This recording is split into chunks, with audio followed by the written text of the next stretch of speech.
Alors, on passe à la question de Thomas B qui me dit « Salut, merci pour la qualité du podcast. Petit point sur lequel on pourrait, entre guillemets, débattre, à savoir celui d'apporter l'essentiel de son apport calorique sur le repas du soir. » Déjà, merci pour ton message sur la qualité du podcast, ça fait toujours plaisir et j'espère, Thomas B, que tu as mis un petit avis sur Apple Podcast ou ailleurs d'ailleurs, parce que ce genre de choses m'aide bien plus qu'un petit commentaire.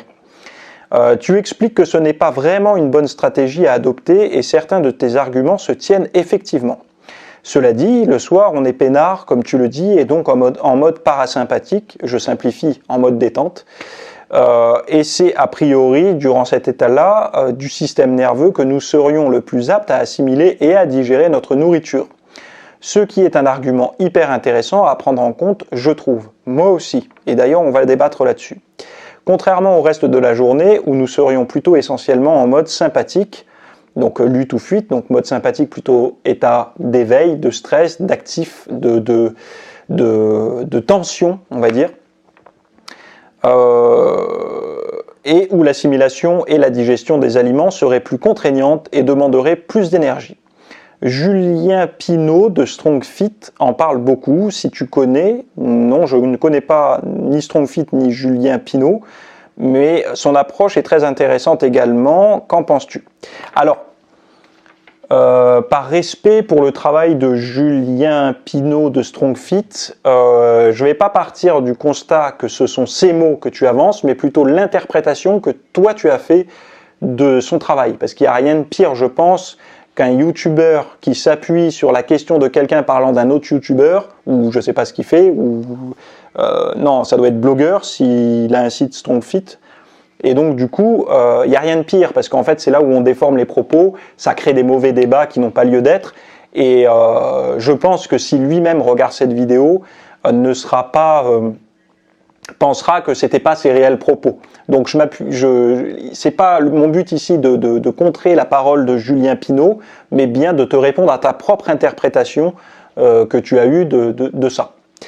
Alors, premier point, apporter l'intégralité du total calorique le soir, etc. Déjà, on va partir du point que ici, on est sur une chaîne YouTube fitness, donc du coup, en règle générale, on a deux objectifs, ou prendre de la masse musculaire, ou perdre du gras. Il pourrait y en avoir un troisième qui est de se maintenir en forme à partir du moment où on est relativement sec et musclé. Ok? Donc, premier constat. Quand on est en prise de masse, est-ce que faire l'intégralité, d'apporter massivement des calories en fin de journée, quand on est plutôt détendu, est une bonne chose? La réponse, à mon sens, il faut travailler en regardant comment on fait pour prendre de la masse musculaire. Pour prendre de la masse musculaire, il faut s'entraîner, donner une raison à ses muscles d'avoir envie de se développer, donc avoir une contrainte mécanique régulière et progressive au fur et à mesure des séances pour que justement le muscle ait une raison de se développer. Et deuxième chose, il faut que le corps soit en état de pouvoir faire développer les muscles, entre guillemets, et qu'il ait les matériaux pour ça. Donc du coup qu'il soit dans un état anabolique assez long, c'est-à-dire de passer le plus de temps entre guillemets en anabolisme et le moins de temps possible en catabolisme. Donc ce qui a été démontré par l'expérience des bodybuilders, des pratiquants de musculation un petit peu à l'ancienne, etc., c'est que de manger régulièrement toute la journée avec des nutriments intéressants comme les protéines, certains glucides, des graisses, en fractionnant les prises, permettait d'avoir une synthèse protéique qui était plus intéressante. Donc du coup, dans le cas d'une prise de masse, manger beaucoup le soir voudrait dire qu'on va manger moins la journée et donc du coup qu'on va réduire cette constante anabolique. Donc du coup c'est pas forcément intéressant pour celui qui voudrait prendre de la masse musculaire. Deuxième chose, nous pourrions être en période de perte de graisse et se dire ok, je vais manger très peu la journée pour brûler le maximum de graisse et en plus de ça par rapport à toi, ta théorie qui serait qu'on assimile moins la journée, manger moins. Et donc du coup, manger plus le soir. Donc déjà quand on est en perte de graisse, on cherche un petit peu à assimiler moins quelque part. Puisque nous, ce qu'on veut, c'est se nourrir, mais tirer le moins d'énergie possible de ce qu'on mange pour utiliser le plus possible des énergies qu'on a stockées. Et là, je sais qu'il y en a, ça va leur paraître contradictoire parce qu'ils vont mélanger énergie et micronutriments, etc. Je fais bien la part des choses. Énergie, pour moi, c'est les calories.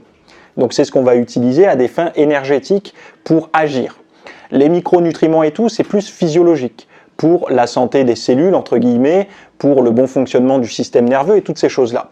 Donc si on veut avoir le moins possible d'énergie, eh ben, si on bride un petit peu son alimentation par une mauvaise assimilation, entre guillemets, c'est paradoxal ce que je suis en train de dire, mais ça va plutôt dans le sens de la perte de graisse, puisque si on assimile mal, on va avoir besoin tout de même de cette énergie, donc on va aller la chercher ailleurs, et cet ailleurs sont les réserves de graisse.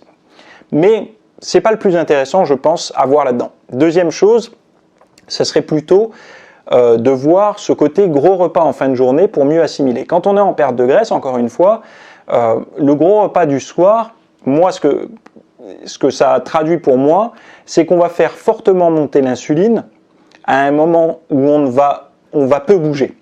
Donc ça veut dire quoi, fortement faire monter l'insuline? Ça veut dire qu'on va avoir un gros repas composé. Alors, il ne dit pas que qu'il y a forcément des glucides dedans, mais on va dire que si le gros repas est fait le soir, on va dire qu'une bonne partie des glucides qui devraient être normalement sur la journée vont être plutôt le soir.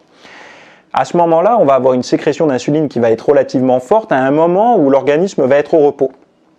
Et au-delà on va traiter après d'autres sujets, mais de faire monter l'insuline comme ça, donc de faire monter l'insuline voudrait dire qu'en fait on a fait monter le taux de sucre sanguin, à un moment où on n'aura zéro opportunité d'utiliser ce sucre sanguin avec des mouvements, avec du physique, on ne va pas pouvoir s'exprimer physiquement, ça va encourager assez rapidement l'itinéraire de cet excès de glucose sanguin vers les sites de stockage. Donc du coup, pour la sèche, c'est pas intéressant parce qu'en fait, en faisant un gros repas, on va faire monter le sucre sanguin, on va avoir une sécrétion d'insuline et vu qu'on bouge pas, ben on va pas l'utiliser entre guillemets, on va plutôt le stocker.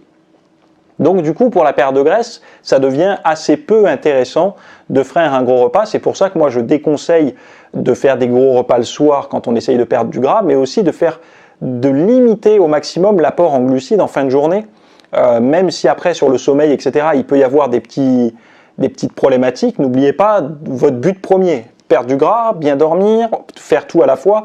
N'oubliez pas que la méthode santé, bon sommeil, zéro stress, perte de graisse, prise de muscle, il n'y a pas un package qui existe pour tout ça. Ça n'existe pas. Hein. Ceux qui vous le vendent vous prennent pour des cons, il faut bien le savoir. Enfin, je veux dire, vous comprendrez par vous-même avec le temps qu'une sèche extrême n'est pas santé. Une sèche extrême n'est pas un bon sommeil. On peut avoir un petit niveau physique en dormant bien, etc. et en perdant un petit peu du poids. Mais quand on veut aller dans les extrêmes, oubliez tous les côtés santé. On peut plus généraliser. Les extrêmes ne prennent jamais les généralités. En général, ils développent juste des parts de camembert, des généralités, donc des petits détails qui vont amplifier au maximum, qui vont utiliser au maximum pour aller dans des extrêmes. Donc par exemple pour la sèche, s'entraîner beaucoup, manger très peu. Et donc là du coup on oublie la branche santé, on oublie la branche récupération nerveuse, etc. etc. Autre point sur lequel je voulais discuter avec toi, c'est le point de justement, tu me disais... donc tu expliques que ce n'est pas vraiment une bonne stratégie, Cela dit, le soir, on est peinard, comme tu le dis, donc en mode parasympathique. C'est a priori durant cet état-là du système nerveux que nous serions le plus aptes à assimiler et que le reste de la journée, en gros, on est plutôt stressé, donc on digère mal.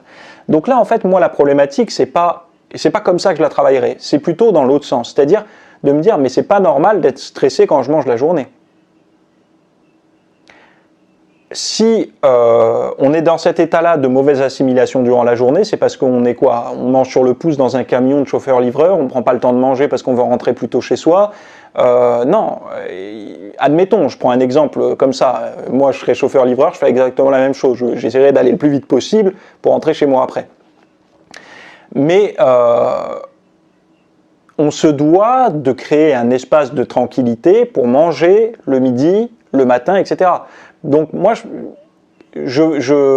en fait, de voir les choses comme tu les vois là, comme tu les présentes, c'est-à-dire de partir du principe que les autres repas de la journée on est stressé, donc mieux vaut manger plus le soir, c'est ne pas corriger le stress de la journée.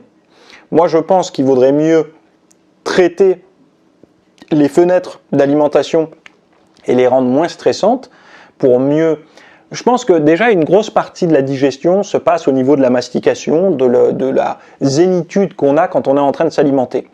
Faites la différence entre un repas pris sur le pouce comme ça en speed, vous êtes attendu dans 5 minutes, vous mangez, vous allez vous sentir ballonné, etc. Et vous voyez bien que c'est pas le fait d'être stressé après le repas qui vous rend ballonné, c'est réellement ce moment où vous mangez, où vous êtes stressé.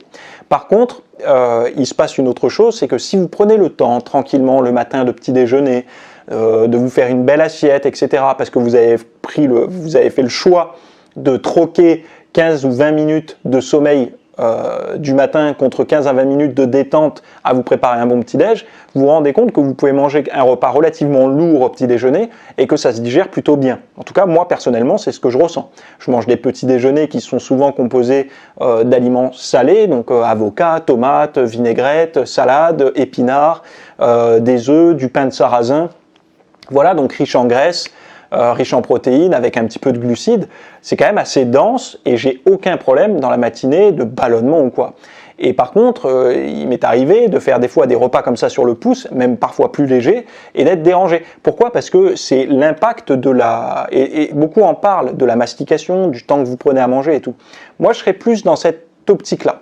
Après, quand on parle d'assimilation, c'est assez compliqué parce que l'assimilation des aliments, là on rentre dans le domaine du très pointu.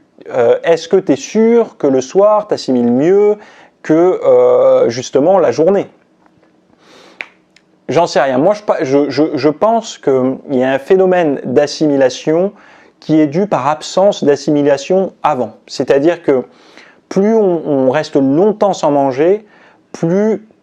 au niveau du système digestif, que ce soit les enzymes, que ce soit le rythme, donc le péristaltisme, je ne sais plus comment ça se dit, intestinal, enfin en tout cas tout le cycle entre le moment où vous mettez un aliment dans la bouche et le moment où il va en sortir, entre guillemets, en bas, tout ce cycle-là, plus ce cycle est terminé ou avancé, plus on va être capable de manger.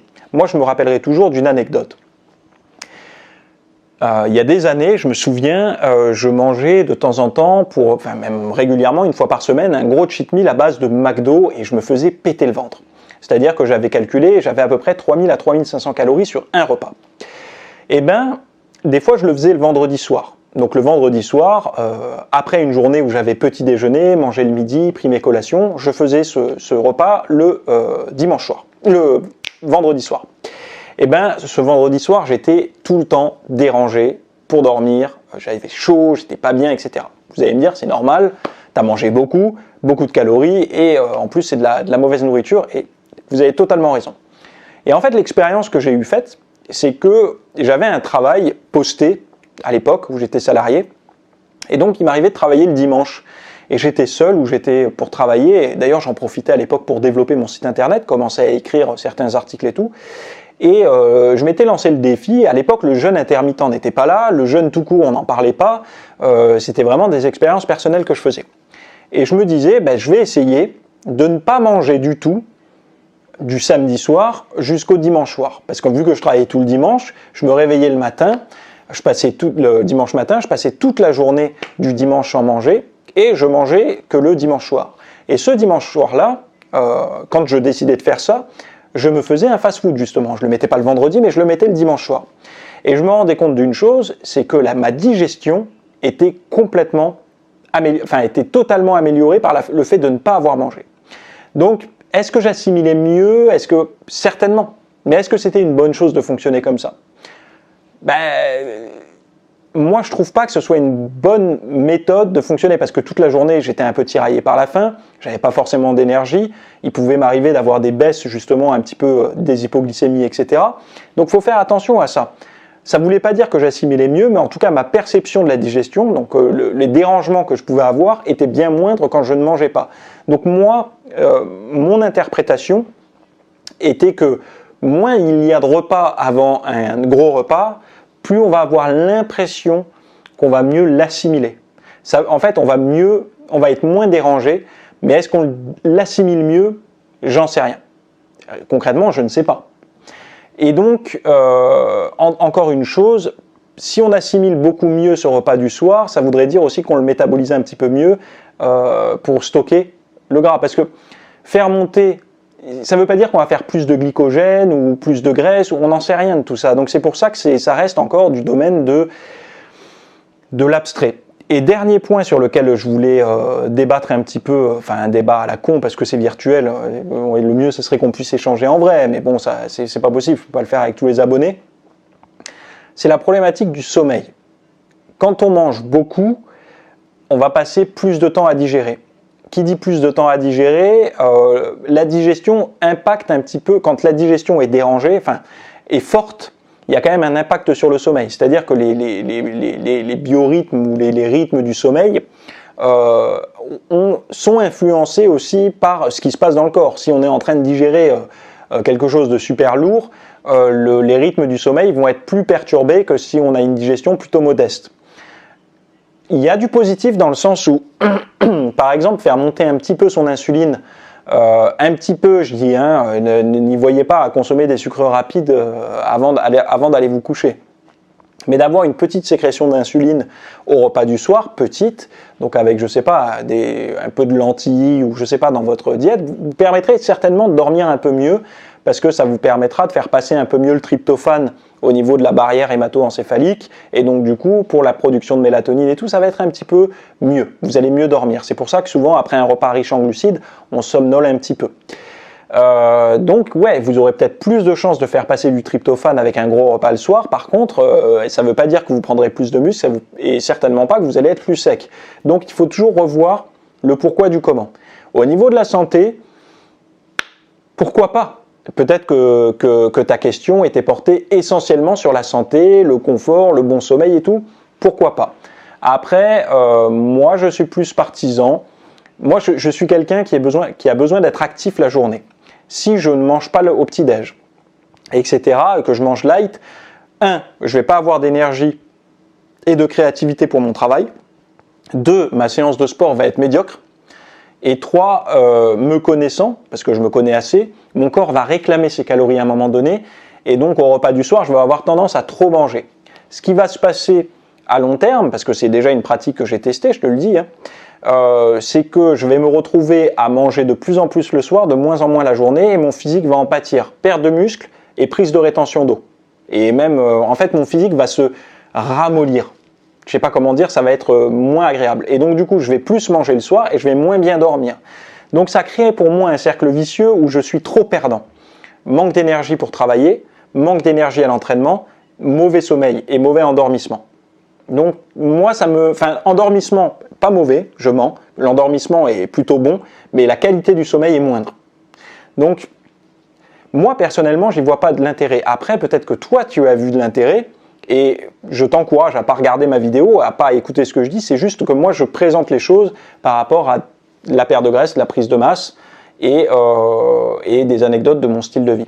Donc je pense que c'est comme ça que tu voulais que j'aborde ta question, et en tout cas, voilà, je vais essayer d'y répondre au mieux pour que tu puisses te faire ta propre réflexion après sur le sujet. Voilà, donc voilà pour toi Thomas, à savoir que s'il y en a que ça intéresse de parler de ce genre de choses, d'une, mettez vos questions en description, et 2, dans l'espace VIP, il y a toute une branche sur le style de vie, sommeil et tout ça, et j'explique beaucoup plus appuyé par la science et vous avez toutes les références et tout. Là, c'est de la vidéo YouTube, on déconne entre nous.